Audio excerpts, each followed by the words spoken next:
Lacombe mostra as provas encontradas pela OEA, abala o sistema e pode acabar com Moraes e o STF.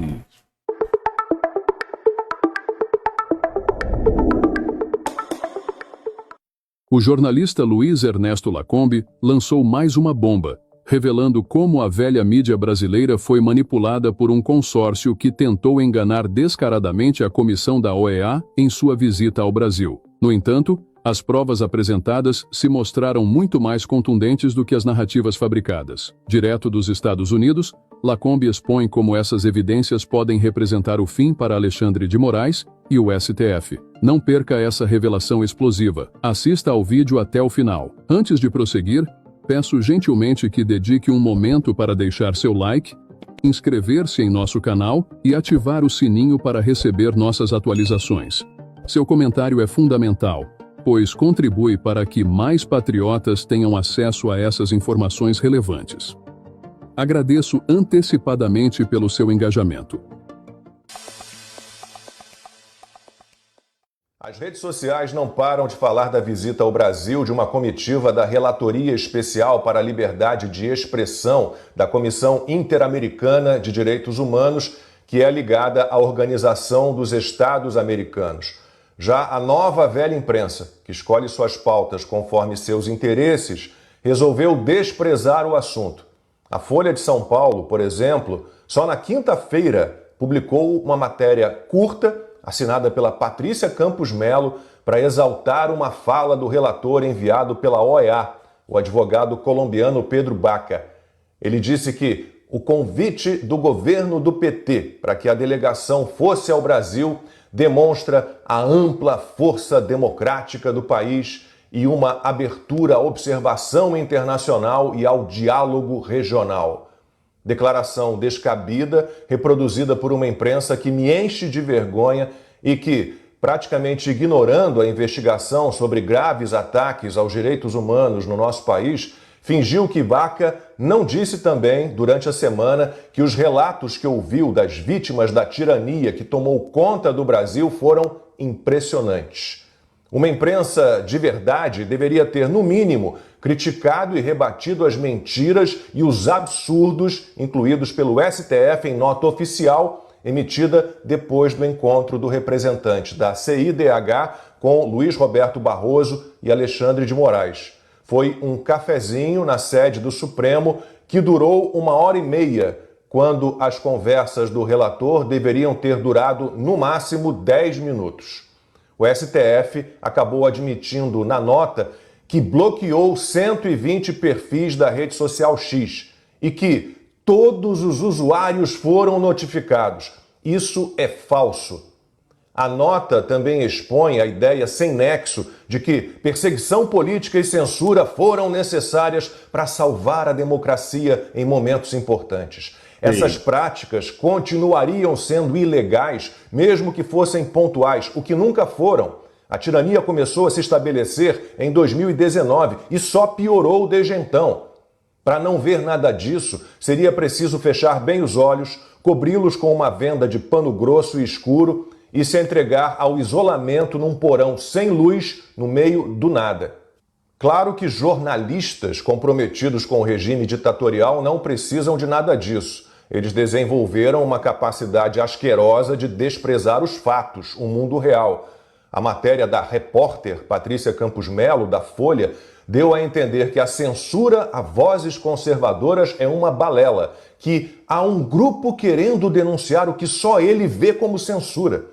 E ela partiu para a mesma historinha repetida enjoadamente e num fôlego só pela aliança STF-PT. É tudo estratégia de políticos de extrema-direita no Brasil de instrumentalização do direito à liberdade de expressão para desestabilizar as tentativas de responsabilização por atentados à democracia brasileira. É o mesmo papinho da Ana Rosa, comentarista da Globo News.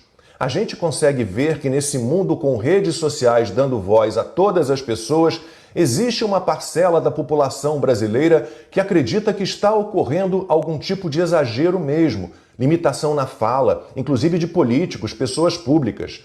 É importante combater esse discurso que está sendo vendido fora do Brasil, que Elon Musk ajudou a disseminar também, de que o Brasil é um país em que as pessoas não têm liberdade para falar o que quiserem.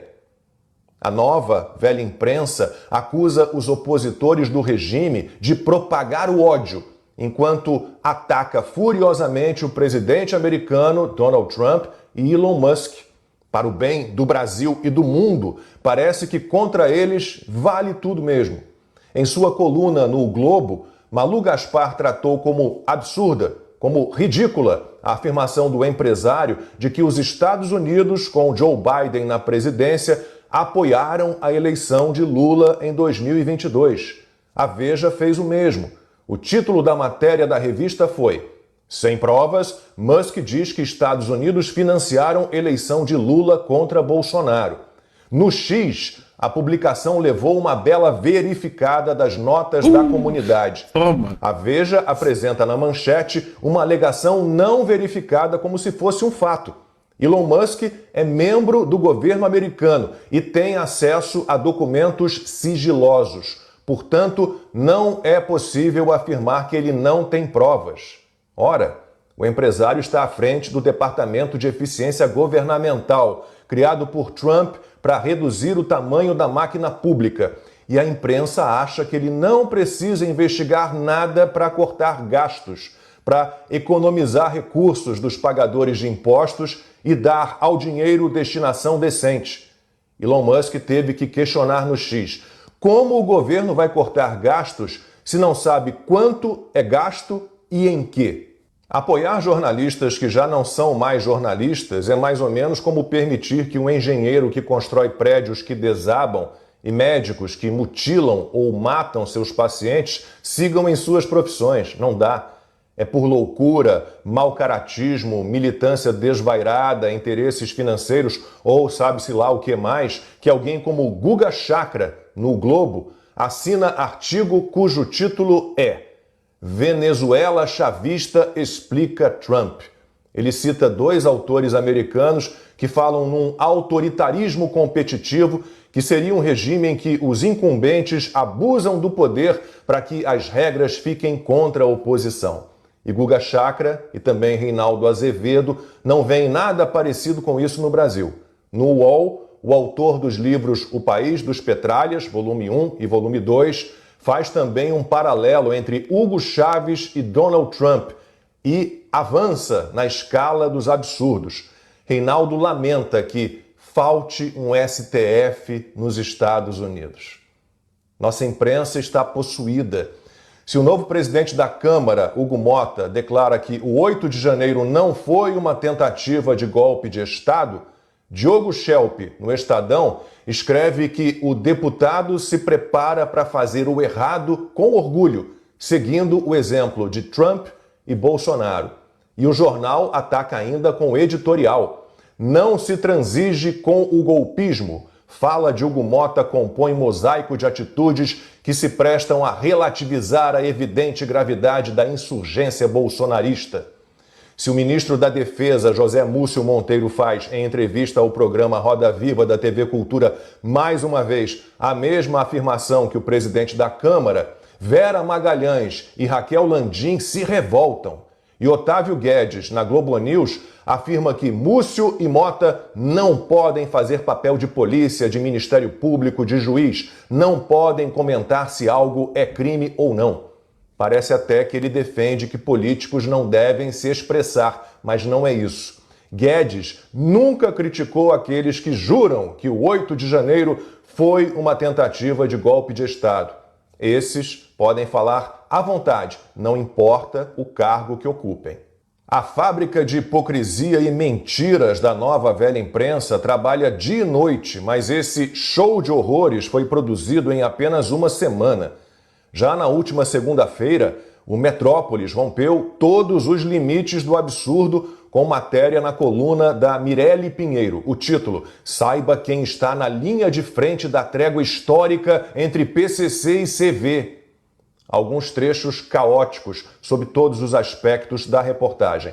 Os líderes do primeiro comando da capital e do Comando Vermelho estão unindo forças para enfrentar o sistema penitenciário federal. A linha de frente dessa guerra